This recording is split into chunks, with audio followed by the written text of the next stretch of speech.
Welcome everybody to another episode of F That Job, the place to air out your workplace grievances, the show about shitty jobs to people who work them and the people who escape them.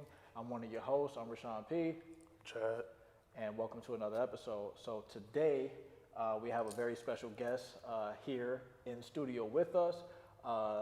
Someone who is another Wilson alumni. Everybody has been Wilson alumni so far. Right. Someone who's doing something very special in the community and the surrounding areas. Just doing something really great and positive for us and everybody as a whole. So I'd like to welcome everybody and welcome you to F That Job. Miss Alexis Burgess, the owner of One Love, One Way. Thank you. Thank you. It's an honor to be here. I am excited to be here. I've been wanting to come on here after I've seen a couple episodes, especially the episode with Kyron. So I'm happy to be here. Thank you. Oh, thanks for coming out. Of course. So we'll start the episode with our kind of go-to question to kick off, kind of get our icebreaker going. What was the first time you ever said F that job? Where you was at work? You was at work and it could have been a customer, could have been a coworker, a manager, or whatever, whatever the situation was where you was just like, you wanna know what, this shit ain't worth it. It would have well, I've been working since I had my first job when I was probably in 6th grade. My first job was grading papers for the teacher, like grading the paper. So I've been working since I was in 6th grade, since like I was 12. Yeah. So I would have to say my first experience when I said F that job probably would have been when I was about 15 or 16. I worked at Rite Aid, and my manager was like this white fat guy, and he was really mean to me. And he was giving me a hard time. Like, he was always on my back. He was harassing me, just, like antagonizing me. And one day I was like, you know what, I'm done. I'm out of here. And I just left. I ain't never come back. So it was just a build-up. Yeah, it was a build-up. Yeah. And I didn't understand why he was treating me like that. Why was he being so mean to me? It just, I don't know. It was weird. That's kind of crazy because my first job was also working at, we're going to bleep these out. My first job was also working at a, but for the bleeps, at a pharmacy. Pharmacy, okay. Yes, I was working at a pharmacy drugstore. There we go, yeah. And that was my first job too. But I didn't even say F that job because I didn't hate it. I just was like, it was one day I was scheduled to work at like 9 a.m. I was up all night and I was just like, I ain't coming. and I just never went back. So, but right. That's interesting. So, yeah. It's so crazy. I liked the job. It was him. It was really F him. So it wasn't really the job itself. That's a thing though, right? Like managers and like supervisors and managers be like the number one reason why people leave jobs. Like definitely. I don't know how many people, I know in my experience, like it's most of the time it's been that. When you talk to most people, they'll tell you like, oh man, it ain't really the job, it's not really the work, it's the management or it's the people I work with or in that kind of situation. And it was just him. Yeah. Out of all the staff, out of all the managers or the supervisors or the team leaders, it was just one person. It was just him. That was, that bothered me. Your face got real serious right there, like you just had a flashback. Right, because I could imagine him. He used to get on my nerves so bad. And I never forgot how he looked. It's so funny that you asked me that because you know how you like forget a memory, but then as soon as you ask me that question, everything like he was the first person that popped in my head. Yeah. So, that was like, the first time you did that. Yeah, I was young though. Yeah, I was real young. Right. So how about this? How about as an adult? Okay, so as an adult, I'm glad you asked me that. So as an adult, as you know, or maybe you don't know, I am a LPN. So I've worked in several nursing homes. And while working in nursing homes, you meet a lot of people. You meet a lot of nurses. And first of all, the nursing community in Rochester is very small. As Rochester in the whole is very small. Everybody knows everybody. But anyways, so as an adult, I've realized that, and this is what kind of led me into entrepreneurship. So I have a daughter who is a scholar athlete. She plays almost every sport. So I would have to have a flexible schedule. And I would always have to, ask for days off or have somebody work for me so that I can make it to her games, take her to her practices, take her to her competitions. And sometimes that would get like really difficult to find time because in the nursing field, you know that weekends are mandatory. Nursing in itself is it's like a high demand. It's mandatory weekends. It's mandatory holidays. And you got to have that coverage. Right, and they have to have that coverage, which I understand. Right. But at the same time, too, I am a single mom, and my daughter and my family comes first. I do want to be reliable to, my job and my career, but at the same time, I have to be a mother first. I'm going to always be a mother first. But going on, I think one weekend, couple weekends, my daughter needed me to be with her for competitions, cheerleading competition, because she cheerleaded for like 7 years straight. And she needed me to be with her for competitions. And I would go and ask my supervisor, like, even going into starting this job, they knew I was a cheer mom. Like I said that in the interview. Like, I'm a cheer mom, I'm devoted to cheerleading. My daughter been cheering for 7 years, blah, blah, blah. Every weekend we have either competitions or games. So they knew that about me coming into the job. So I want to say maybe a year or two working there, competition started getting rigorous and I started needing coverage. And it was hard for me to find coverage. I would, try everything. I would offer people to, I would switch with them. I would even offer I'll give you $50 if you work my Saturday. I really need this Saturday off. And it would get so complicated to the fact that I would find people and my supervisor, first of all, it's hard to find somebody. Then once I found somebody, my supervisor would deny them the time. But they got to sign off on it. Right, and they would deny them the time. And then the reason for them denying the time would be, they would have too much overtime. So I'm like, wait a minute. Now, I don't have anything to do with that. First of all, you're making me find somebody when the scheduler should be doing that. That's really the scheduler's job. Yeah. So you already trying to play me now. So now I don't did the scheduler's job and found somebody. Not only that, I negotiated, I paid this person or negotiated whatever I negotiated with this person for them to work for me. And then you deny them because you don't want them to have overtime. That has nothing to do with me. And now you want me to go back around and try to find somebody again no, I'm like, I don't got time for this. That's not your job. It's not. It's not. And then I'm like, first of all, I don't even have to do this. I could just call off. Like everybody else do. I was trying to be nice. Right, I'm trying. Right, I'm trying to be professional about it. Right. But it would be things like that, and I was like, you know what? I don't like the fact that I don't like the fact that you have all this control over my life, that you have the ability to tell me that I can't go to my daughter's game or I can't make it to a competition. When I'm her only, I'm a single mom and I'm her only parent that's going to be there or not there.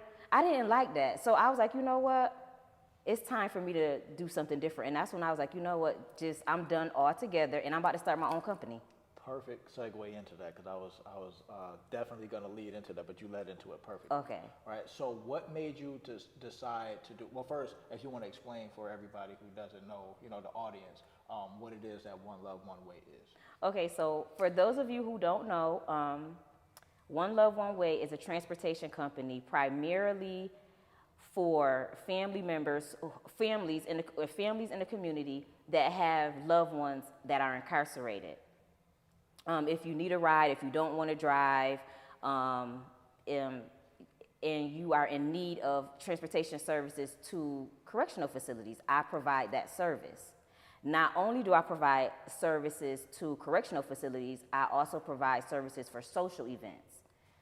Social events such as casinos, wine tours, wedding receptions, girls' nights, maybe strip club nights for men, just anything where you need transportation. I provide designated driving services if you want to go out on East Ave or just go to a concert and you and a group of friends, you guys know you're going to be drinking and you don't want to drive and drink or drink and drive. I'll provide that service for you as well.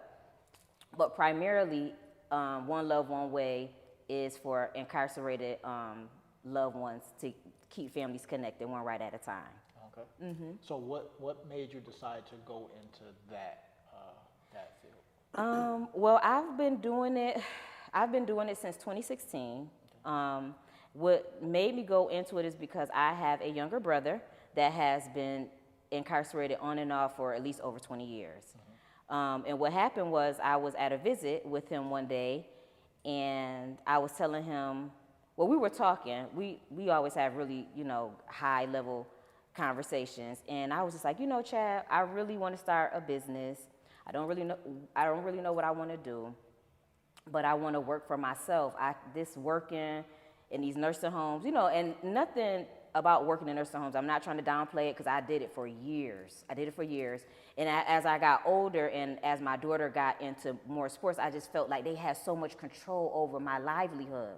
And I didn't like that. I felt imprisoned. I felt like in a box. I felt like time is freedom. Right. And I'm like, I don't have any freedom. Like I have to, my livelihood is in the hands of my scheduler.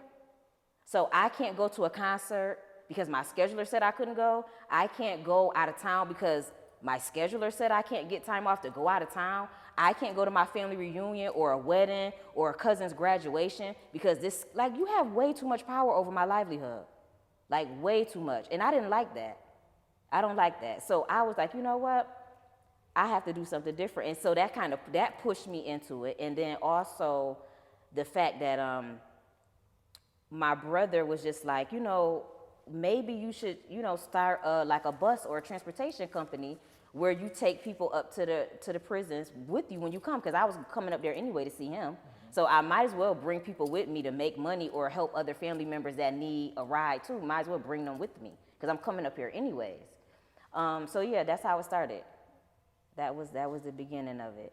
So you took basically like your personal situation and something that may be like a negative at the time, like this person has so much control over my time. Right. And then I got my brother who is incarcerated and I got to go see him anyway. So you took your own needs and then turned that into a profit, turned that into some revenue. So that's pretty dope. Right. So what were the beginning steps that you took to make it all happen, to put the business together? Like, did you have to go out and like buy a van or like what? Okay, like, so I would say the beginning steps were, initially I started in my own personal vehicle.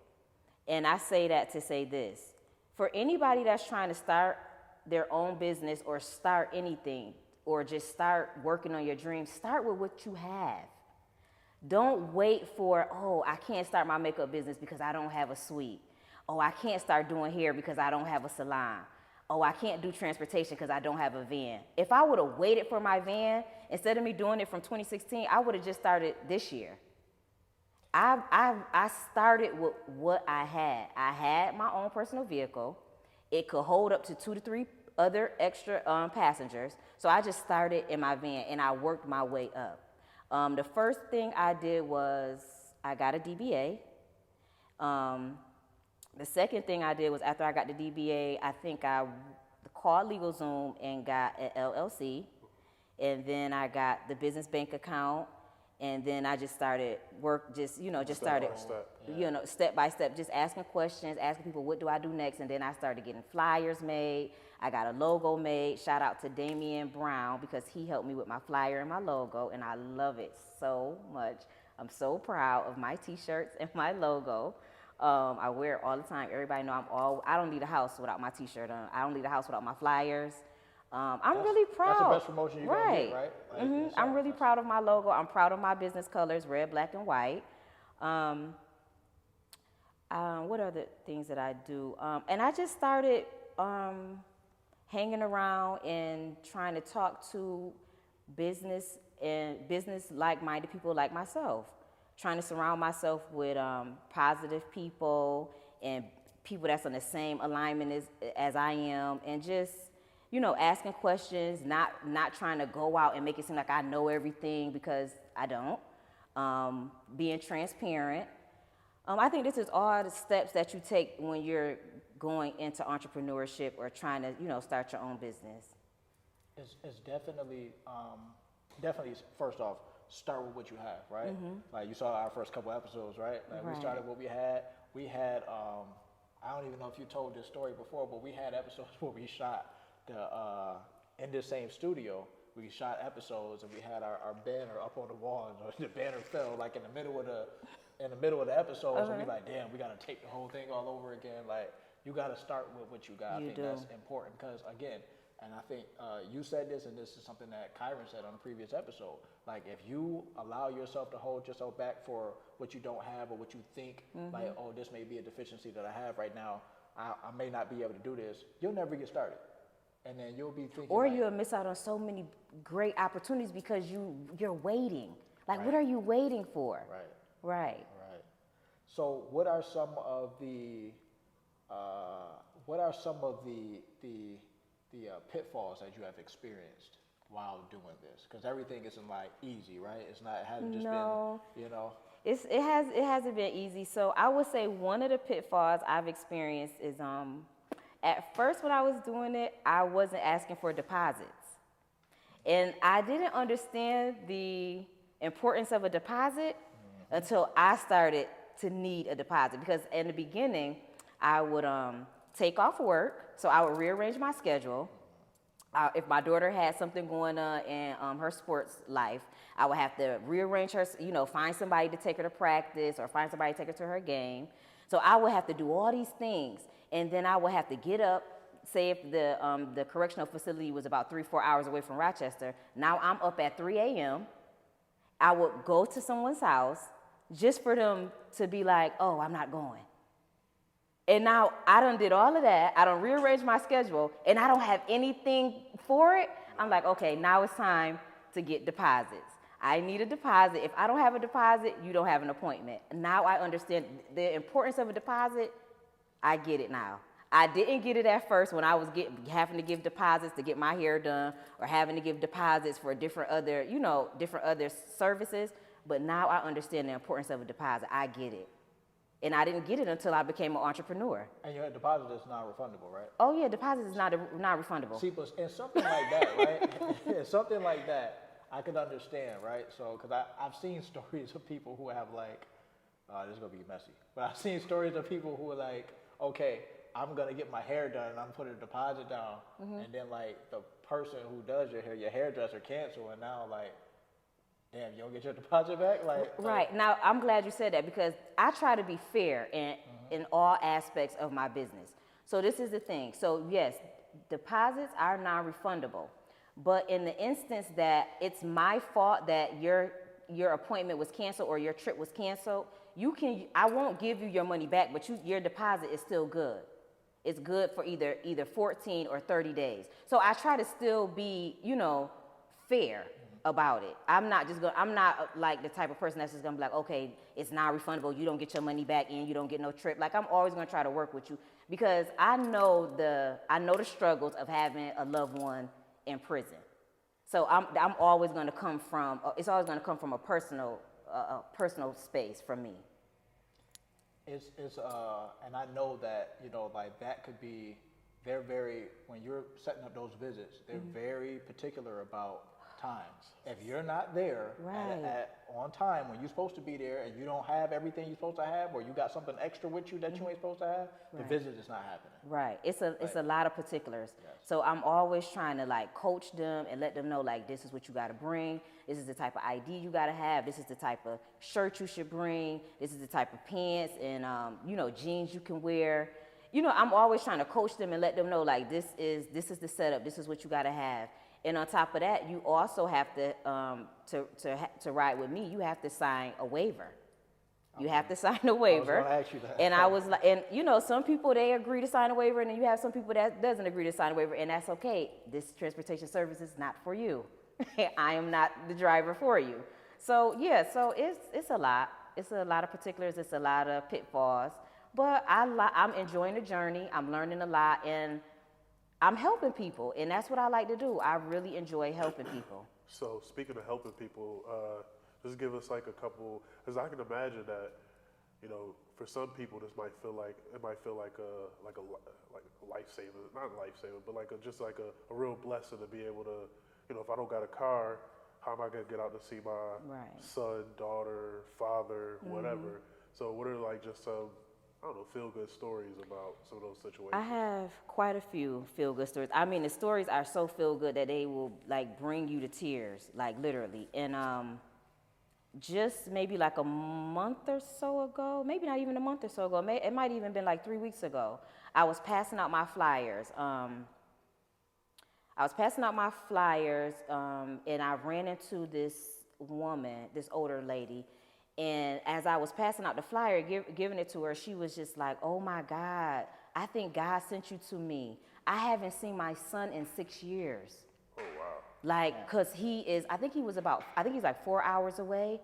And she just like burst out into tears and was just like, "I've been looking for somebody to take me to see my son. I haven't seen him in 6 years. I can't believe this. Like this is something that's needed for the community." Like, I have those type of stories all the time where people are just like, they just immediately get emotional because they're like, "Yo, you don't even understand how bad I want to go see a loved one, or how long it's been since I've seen my son or my daughter or my husband, because I don't have transportation." You would be surprised how many people don't have transportation. A lot. Yeah. To get, and I didn't think that was a thing. And those prisons aren't They're downtown. Not close. They're not close. You know what I mean? Right. They're Like you not, said, they're Now there 3, are 4, some. 5 Now I want to say the closest prison is about 45 minutes away, and the farthest prison that I travel to is about 4.5 hours away. And then you just have people that just don't want to drive, and I don't mind driving. Like, I really don't mind it. I find that it's calming and it's relaxing for me, so I don't mind driving at all. So you got the transportation thing, but you know, I've been paying attention to your social media and everything. So it appears like you're holding like group sessions. And Okay. So in the midst of providing the transportation service, I was not, I don't want to say bombarded because I don't want to make it seem like it was a burden, but I've observed, and it has come to my attention that men have been through a lot of trauma. I mean, of course you've been through trauma if you've been to jail. I mean, that's without saying. Some men have contacted me and told me different stories about how, you know, they didn't think they were going to make it home. They didn't think they was going to make it out alive. You know, they went through this, they went through that. And I would just like listen to their stories, and it would like touch me, like in a way that I'm just like, I know I'm helping them out by listening, but what else can I do? It has to be something else that I can do for these men who have been previously incarcerated. And one night, after reading in my inbox this story that this one gentleman was telling me about and explaining to me, I just came up with the idea of starting a support group for formerly incarcerated Black men and their families. And I started calling it a therapeutic kickback. And what it is, I am creating a platform for Black men. Not only, you don't necessarily have to be a Black man, but of course I want to look out for my Black men. It's a platform for men, previously incarcerated men, Black men, and men in general, to let you guys know that we care. It's okay to have emotions. It's okay to not know what to do with your emotions. It's okay to let us know what's going on with you. It's okay to cry.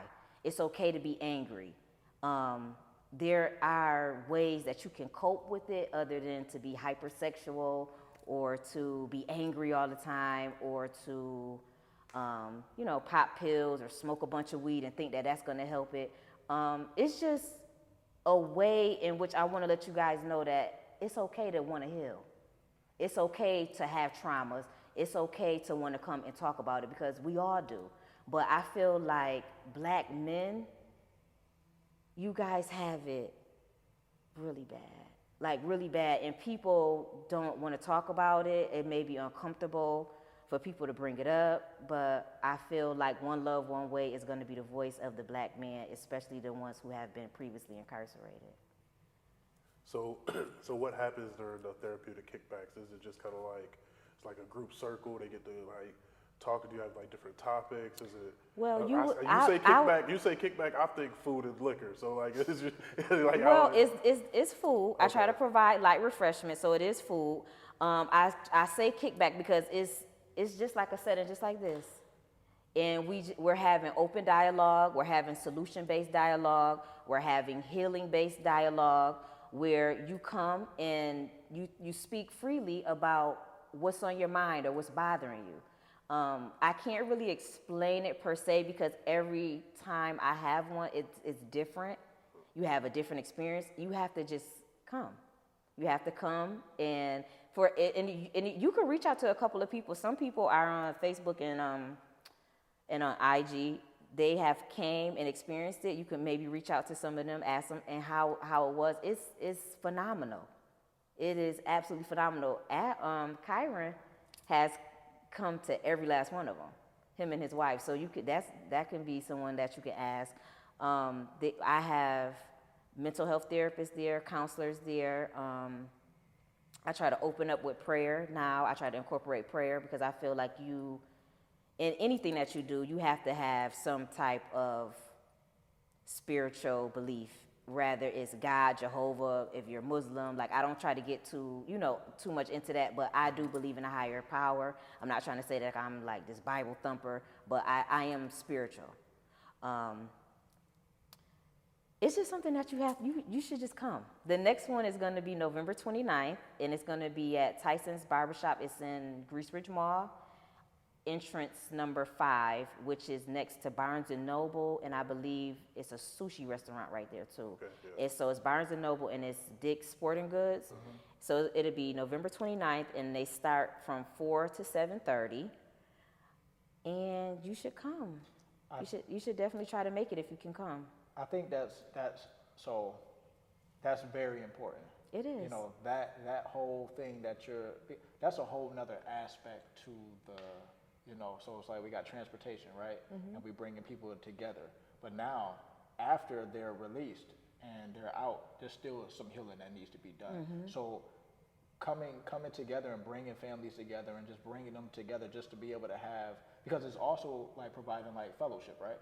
So mm-hmm. you got somebody else who can understand and relate to your mm-hmm. story, right? So I think that's really important. I know that today people are more like welcoming to that type of space. Mm-hmm. I would say 20 years ago that was completely non-existent. Right. It was just like, and it was looked down upon, like what, healing, therapy, counseling, what? I ain't crazy. That's for white people. Yeah. No. It's not. And I'm just trying to break that stigma. Like, no, we really need.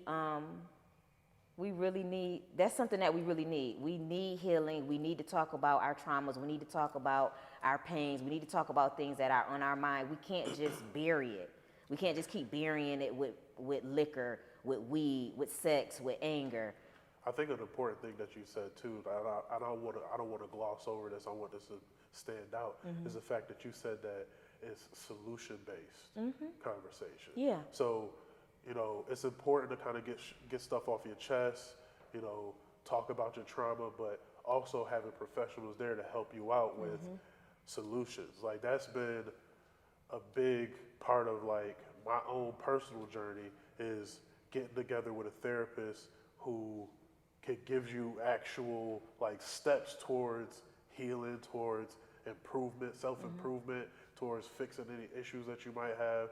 And I think that's one of the big things that the misconceptions that people have about these types of situations, mm-hmm. Where you're getting together and talking to people about stuff, is that all it is like, oh, I want to go talk. I could talk to, I pray. I could pray to God. Like mm-hmm. I could talk to my friends. I could talk to them. But a lot of times you're not getting that good information bounce back at you. Right. Yeah. And just to be clear, when you come, you don't have to participate and talk and tell your story. Some people just come just to listen. Like some men come and they just sit there and they listen. You know, they get the refreshments. They come and they just take it all in. It's the environment sometimes that you need. It's just the space, like a space of healing, a space of positivity, a space of high vibration. You know, sometimes you just need to be in that space so that you can have clarity. So it's for you guys. It's for you guys, and I really hope and pray that more Black men and men in general come and utilize this service because it's for you and it's free. That was heavy. That was heavy. That was heavy. But it was important. Right. It's definitely important. So, let me ask this. So you got the transportation service, right? Mm-hmm. And then you got the group, right? Mm-hmm. What do you see next? What is something else you think you can add to or if you don't want to give out your secrets, you know, like that's fine. Oh, no, it's fine. So I would say what I see next is I would like to help house men when they come out. Like when they first come home, I feel like a lot of men go to what they call like halfway houses and boarding houses. Mm-hmm. And from what I've heard from my brother, you know, from personal experience, they're really not the best living conditions. No. So what I would like to do is start my own, you know, like halfway house or like a boarding house for men that have been previously incarcerated. They have a really nice environment to come to. Yeah. So that I would say that would be like my next goal. So I would be providing transportation, I would provide the healing space, like a therapeutic kickback, and then I would also like to provide housing. So you're just covering pretty much all bases of like reentry yes. For them. Yep, right. Right. Mm-hmm. So you said the furthest you go is 4.5 hours, right? At this time, At yes. this time. Mm-hmm. Are you looking to like moving into like, you know, across the whole state? Maybe this whole region, is that something that's in your plans? Yes, that's definitely, the plans that I have are very vast and major. At this time, I'm going from like 45 minutes to 4.5 hours, mm-hmm. But of course I'm definitely in the mind frame of reaching every hub. So, yep, that's definitely in the future. I wanna corner the market, so I wanna go to every hub. The prisons are crazy overpopulated with Black men that need to be, we need to check on them. We need to check on them, and transportation is the major issue. And if I could just have a fleet of vans that goes here, that goes here, that goes there, getting people from Syracuse, Buffalo, New York City, taking them where they gotta go to make sure that we keep in contact with our loved ones that are incarcerated, that is my major goal. Like that's it for me. Do you have any employees at this time? No, not at this time. I do not. How do you see yourself? Because working a job is one thing, right? Mm-hmm. So remember, you're saying like people have all of this, like, you know, they have all this control over your time, right? Right. So now starting your own business, for us, even in this, like I'm looking at it like this is more work than working my regular job, but it's not work. It's work, but it's not. Right. Right? Mm-hmm. Because I enjoy it, right? Oh, yes. I absolutely love what I'm doing. So it doesn't feel like work, and I enjoy it.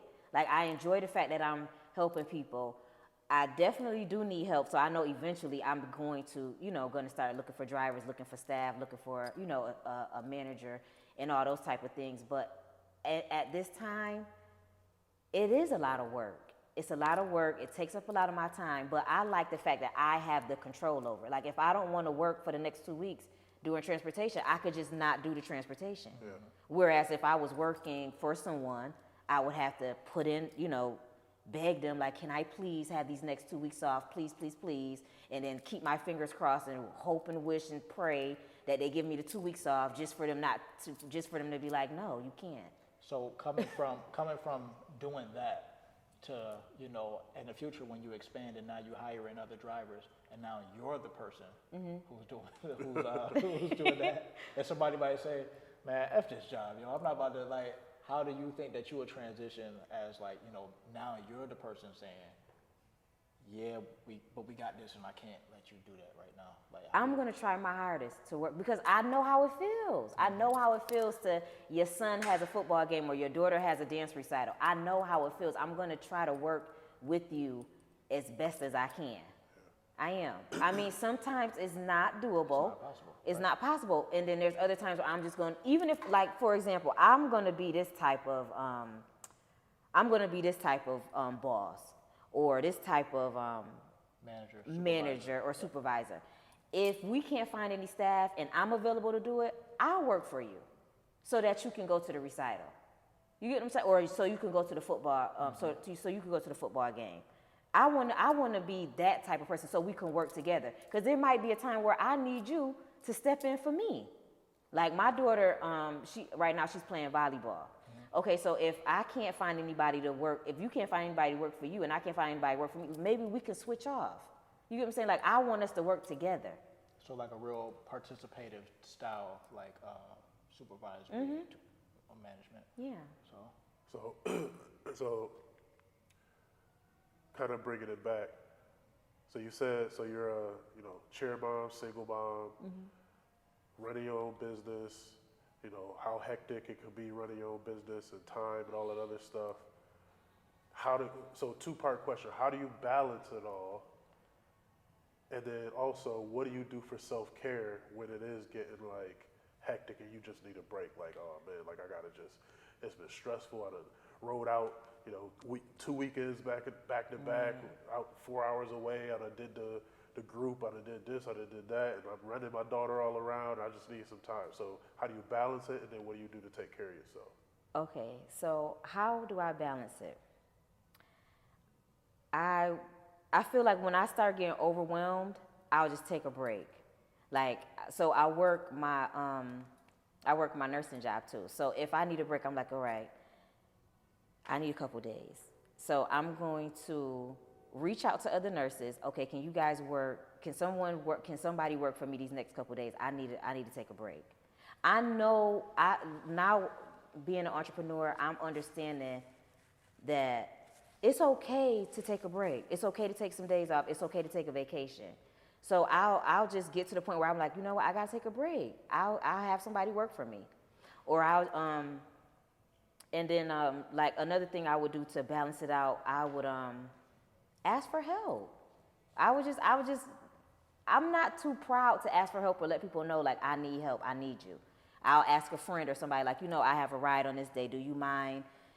Or are you available to take this person to their wedding reception? Or are you okay with taking this person to Elmira because I really need a break or I just really can't do it? So I don't mind asking for help.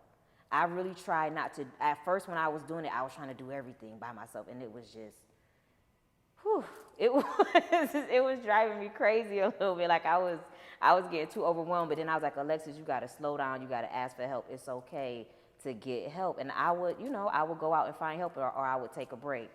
And then what I do for self-care, I'm in that gym, I am praying constantly. I'm always praying.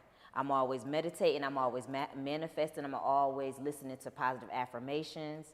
I'm trying to eat good foods because I feel like what you eat and what you drink, it definitely affects your mood.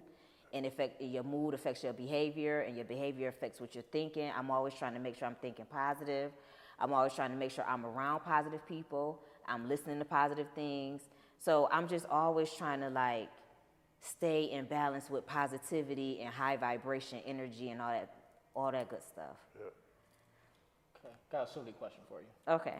So you're doing a transportation. You're going to the different prisons, right? Mm-hmm.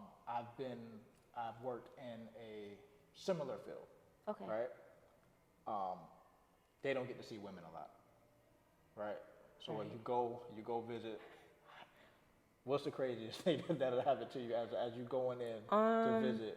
Maybe a loved one visit your brother, or like you're doing the transportation and somebody else see you. They going crazy. Well, yeah, they do. They like one time I was going to a visit and they could see you from out the window, so they just be yelling out all different types of stuff. Just Like they'll start barking or like howling. They're just, I mean, I'm not ugly, so it's like I'm flattered. So I'm like, I get it, I understand it. And then I've been going through this for a long time, so it's like I'm kind of like I'm immune to it. It's not new to me. My brother been in and out of jail since since 2005, 2006. So it's just, it's like I'm immune to it. All right, so that question made me think of something. That's not where I thought you was going with it. Where I thought he was going with it was, I'm trying to say it in a nice way. What is, I'll put it like this. What is proper rider etiquette when they're in the car with you? Like, do you ever get somebody, you pull up to somebody's house and you like, ooh, you funky. Or like, or you know what I mean? Or like somebody in there, they just talking your ear off and or like, you know, what's proper etiquette and have you had any like wild situations where you just like, I can't wait to get them back home. Like, Wait, before you answer that. Before you answer that, because Okay. I know that, clients are Right. right? so that's why I said, just what's proper etiquette on rider my etiquette. end? Yeah, Yeah, no. what's So like, if I'm coming to, you about to drop me off, take me to Elmira to visit, a cousin or something like that, and I get in there and I take off my shoes, I start clipping my toe. Like, what's proper etiquette? Like, what do you go over that with the riders beforehand, like, to make sure, or is it just kind of common sense stuff? I mean, I don't go over. No, I don't. And I'm just hoping and praying that you're not gonna be. I'm just hoping and praying that you're not gonna be weird. Like, Okay. I haven't had anything that extreme. I mean, I do have people that's like, chatty catties, and I don't mind it. Some people be nervous, and then some people don't like to be in their own thoughts. Like sometimes it be too quiet in the van, or some people they want to talk, and I don't mind listening. I don't mind it. I'm a really easygoing type of person. Okay. Damn, now that we said that, it's about to be crazy. I mean, it's good that you're easygoing because that worked for that. You couldn't be high strung and be driving people and like they be on your nerves all the time. So it seems like you found your calling. You're doing Right. what you're I supposed to definitely be feel doing. like I found my calling. I found my purpose, and it feels great. I never felt like this before. So that's how I figured, like, this gotta be like from God. Like, this has to be like my purpose, or this has to be my calling, because the way in which everything like lined up and just came so easy, it just all like came into fruition, just like from like little to no effort. It just happened. Yeah. And I was like, yeah, this gotta be my calling. This gotta be my purpose. And it's beautiful. I love it. Like, I'm really enjoying it. I do. I don't have any other questions. You got anything else? I would say just leave us with before we have you wrap up, give your social media and all that other stuff. Just leave us with a piece of advice, or leave the viewers and listeners with a piece of advice about how to go about not even, I wouldn't even say chasing your dreams, because it doesn't sound like this is something that you dreamed of doing. You know what I mean? Well, I did dream of working for myself. Okay. I did dream of working for myself and having my own. Okay. So give the listeners, the viewers, a piece of advice about making that happen. So a piece of advice that I would give the viewers or people that's out there that's thinking about starting their own business, or just want to follow their dreams, I would say go for it. Go for it. Don't wait for anybody. Don't wait for validation from anybody. Don't wait for validation. Go for it. Follow your dreams. Write a plan down. Pray. Definitely pray about it. I would say get with people who pour into you. Leave the naysayers and the doubters. Leave them alone. Don't pay attention to them. I would say place yourself around like-minded people. You have to place yourself around like-minded people, because your circle is I think they say your net worth and your network. Like, network, ask questions, do research, and just stay positive. stay positive no matter what. I want to say that's one of the biggest things that I feel like has helped me. When somebody's in my ear like, oh, that's gonna cost too much. Oh, somebody might try to knock your head off while you're taking them on a visit. I'm just like, no, that's not gonna happen. That is not gonna happen. Immediately correct them when they're trying to tell you something negative. And another thing, don't tell your dreams to everybody. Everybody don't need to know. Everybody don't need to know your plan, your dream, your aspiration, your goals. Just do it. Do it and surprise them. That's good advice. There we have it. So before we go, let everybody know where they can find you, where they can reach out to you, how they can get in touch with you if they need, you know, a ride service for, like you said, out to visit family or, you know, a wine tour, whatever they need transportation for. So if you guys need me for a ride to the transportation for the correctional facility visits, I am on Facebook. I'm always posting my flyer on Facebook. On Facebook, I am Alexis Burgess. On Instagram, it's One Love One Way LLC. The business line is 585-358-8155. I'm posting the flyer all the time on IG and Facebook. And that's either for correctional facility rides or for social events. I'm always around. A lot of people know who I am. I'm always passing out my flyers.